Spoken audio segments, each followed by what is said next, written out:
ঢাক বাজা কাসর বাজা উলু দে আর শাঁখ বাজা বছর পরে আবার এলো মাঝে আশ্বিন মাসে অকাল বোধন পড়লো ঠাকে কাঠি ভগবতী অঙ্গে মাখে কোমর টুলির মাটি পুজো পুজো গন্ধ নিয়ে নতুন গানের ছন্দ নিয়ে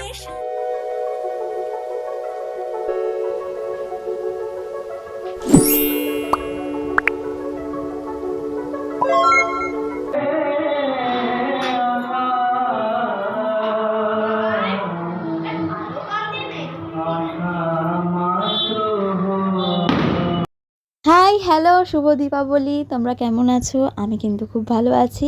আর তোমাদের সাথে চলে এলাম আরও নতুন একটা ব্লগ নিয়ে, সেটা হচ্ছে কালী পুজোর ব্লগ। তো ব্লগটা দেখতে থাকো আর জানিও কেমন লাগলো। আমি যাচ্ছি অঙ্কিতদের বাড়ি, ওদের বাড়িতে হয় কালী পুজো, প্রত্যেকবারেই যাই, তাই এবারেও যাচ্ছি। তো তোমরা ব্লগটা এনজয় করো আর দেখতে থাকো। আর এই হচ্ছে পিতলের লক্ষ্মীনারায়ণ, কি সুন্দর না? আমার বাড়িতেও আনার খুব ইচ্ছে। আর এই হলো পুচকু, যে কিনা অনেক হেল্প করে দিচ্ছে বসে বসে। সকালেই তো চণ্ডী পুজোটা শুরু হবে আর চণ্ডী পাঠও করবে। তো ঠাকুরমশাই চলে আসার জন্য সব কিছু রেডি করা হচ্ছিল, আর ঠাকুরমশাই চলেও এসছে, একদম টাইমে চলে এসছে। আর পুজোটাও কিন্তু উনি শুরু করে দিয়েছে। আর কাল রাতে আলপনাটা দেওয়া হয়েছে। আর কালী পুজোয় কিন্তু অনেক নিয়ম, তাই আমি তো ওরম এক এক করে সব নিয়মগুলো বলতে পারবো না, তো তোমরা ভিডিওটা দেখলেই বুঝতে পারবে। এখানে কিন্তু এখনও গোছগাছ চলছে।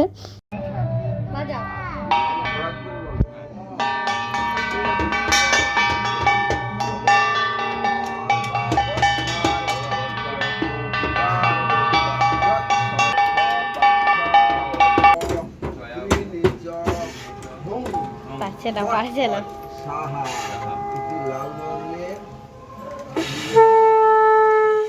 ও গুড গুড।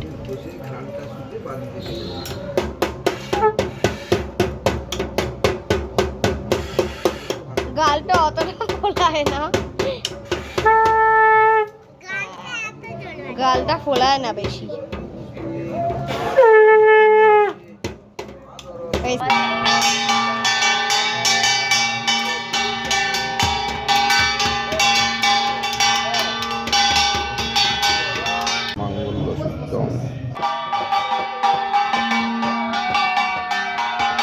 ধর্ম কামাত্ম দায়িনী রূপং দেহি জয়ং দেহি যশ দেহি দিশো।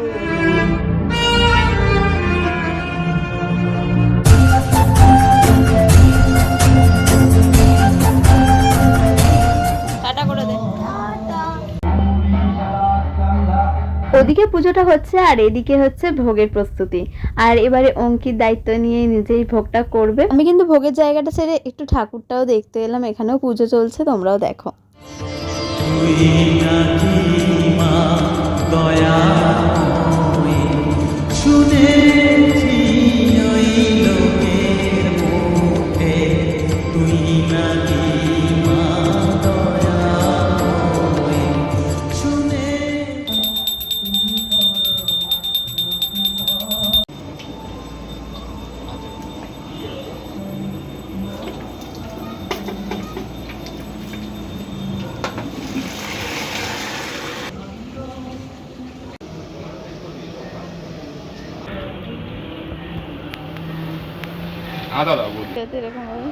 চারদিকে ঘুরে ঘুরে রান্না করো দেখি।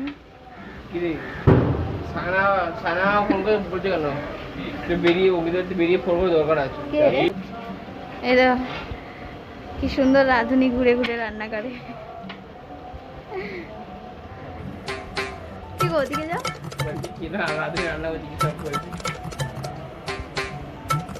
ঠাকুর ঠাকুর এটাই ভালো না, অঙ্কিত আসছে। আচ্ছা আবার আসবি, কিন্তু আবার আসবো।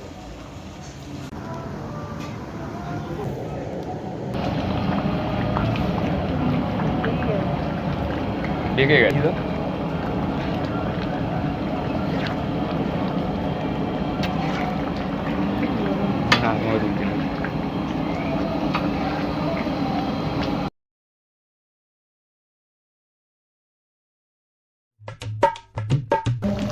আমি একটু অঙ্কিতের হেল্প করে দিচ্ছি।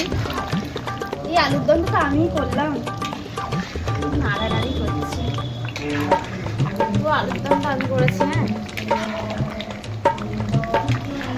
কত খাটনি। কিছু হবে না, আমি করি, নাড়াতেই পারছি না।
এখানে আমি কিছু তো একটা বলছিলাম, তো আমার এখন এক্স্যাক্টলি মনে পড়ছে না আমি কী ব্যাপারে কথা বলছি, তো তোমরাই পরের কথাটা শুনে নাও। কথা বলো। এই কিছুই রান্না হচ্ছে, খিচুড়ি রান্না করছে তোমার? মানে ভোগ রান্না হচ্ছে। হ্যাঁ। তারপরে সবাই আসলে হ্যাঁ। দেওয়া হবে। এই আর নিজের হাতে যে ভোগটা করছে সেটাও বলো। হ্যাঁ, সবাই হেল্প না করলে হয় না। ও আবার একা ক্রেডিট নিতে চায় না, ও সবাইকেই ভাগাভাগি করে দেয়।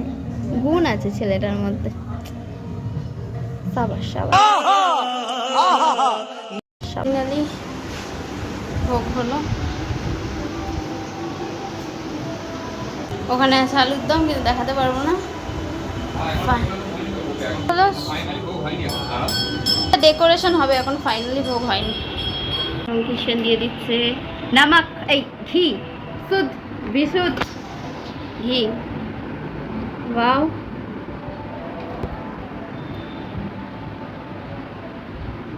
ঘি একদম পড়ে যাচ্ছে, এটা কম দাও তোমার। এবার চলে যাচ্ছে চিনি।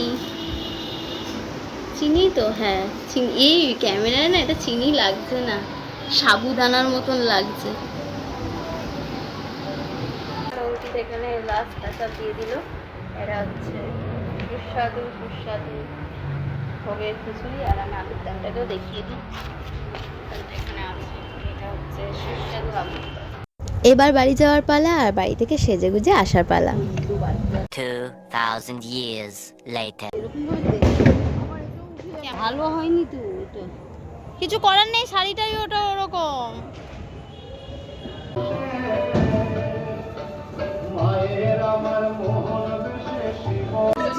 হ্যাঁ, এটা কি কাকি সুন্দর করে শাড়ি পরে দেখি। আমার শাড়ি পরতে এত লেট হয়ে গেছে, আমি এসে দেখি ঠাকুরের জায়গাটা অনেকটাই সাজানো হয়ে গেছে, প্রায় বলতে গেলে সবটাই সাজানো হয়ে গেছিলো। তো আমার আসতে এত লেট হয়েছে যে মায়ের গলায় মালাটাও পরাতে পারিনি। তো ঠিক আছে, কোনো ব্যাপার না, পরের বছর পরিয়ে দেবো। তুমি প্যাকেটগুলো এখান থেকে নিয়ে নিয়ে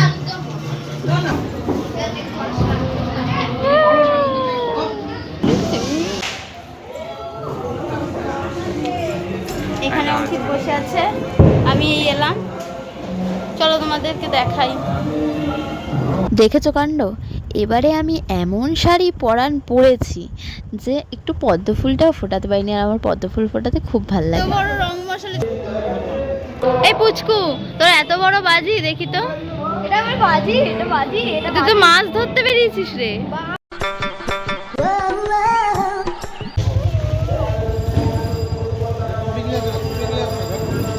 বাবা যা যা, কিছু হবে না, যা। এটা তো এত দূরে, কিছু হবে না। তুবড়ি না, একটা দাও আমাকে। তুবড়ি না বাবা, একটা এটা তুবড়ি নয়।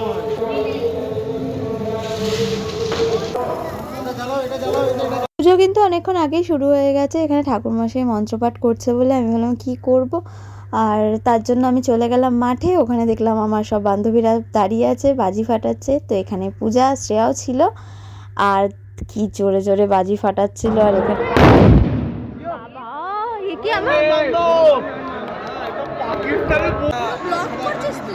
এমনিতেও ওদেরকে ডাকতেই এসেছিলাম যে চল পুজোটা দেখবি, তো তার জন্য এসেছিলাম। ওই ফাঁকে একটু মাঠে ঘোরাও হয়ে গেল। করছি তো, কিন্তু এরকম ভাবে অন্ধকার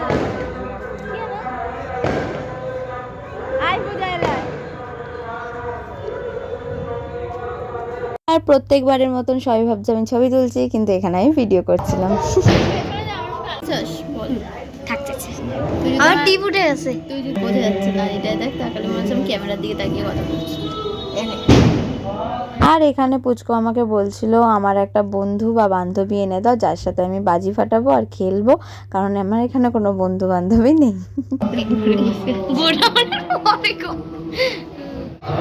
কি কি বলছিস বল?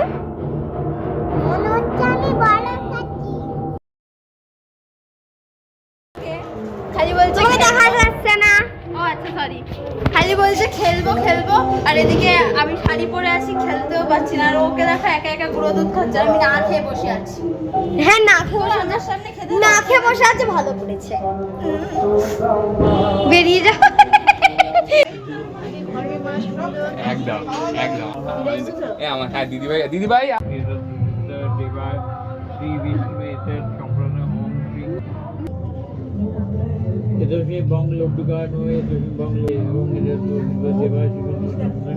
কেয়া কেউ ফিরে গেলে আমি কিন্তু বলবি, কেউ যেন ফিরে না যায়, কেউ চলে গেলে।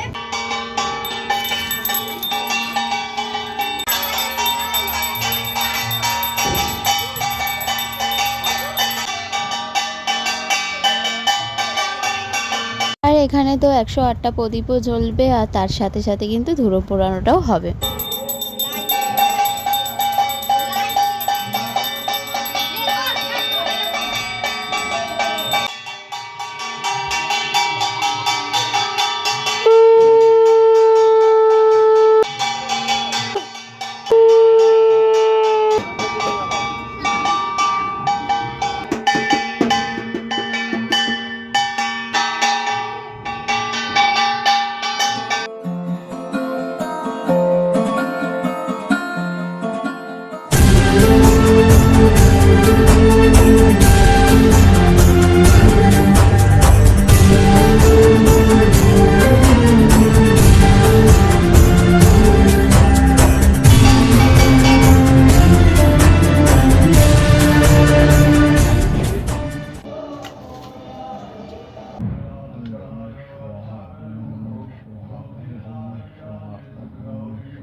তারপর রাতে ভোগ খেয়ে এখানে এই ব্লগটা আমি শেষ করলাম। তোমাদের আশা করি ভালো লেগেছে, আর ভালো লাগলে লাইক আর সাবস্ক্রাইবটা করে দিও।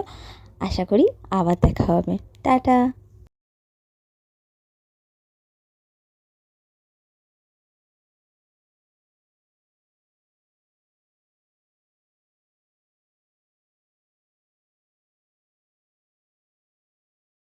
না না সরি, ভিডিওটা এখনও শেষ হয়নি। পরের দিন ওদের বাড়িতে যে ভোগ প্রসাদটা বিতরণ হচ্ছিল, মানে আবার ভোগ প্রসাদ বানানো হয়েছিল, তারই একটু ছোট্ট করে ক্লিপস আমি তুলে রেখেছিলাম, তো দেখে না। আর এখানে আমার মা বাজি ফাটাচ্ছিল। একবার খালি দেখো, আমার মা কিন্তু মানে সাহস আছে, আমার মা ভালো করে বাজি ফাটাতে পারে। আমি একটু ভীতু হলে কী হবে, আমার মা কিন্তু ভীতু না। তো ঠিক আছে, এইবার ব্লগটা আমি শেষ করলাম। দেখা হচ্ছে অন্য একটা ব্লগে, ততক্ষণের জন্য টাটা, ভালো থাকবে। আর আমার ব্লগটা যদি ভালো লেগে থাকে অবশ্যই একটা করে সাবস্ক্রাইব করে দাও প্লিজ। আমার 200 সাবস্ক্রাইবার করে দাও। 200টা হচ্ছেই না কেন কি জানি। ঠিক আছে, জানি হয়ে যাবে। টাটা, আবার দেখা হচ্ছে অন্য ব্লগে।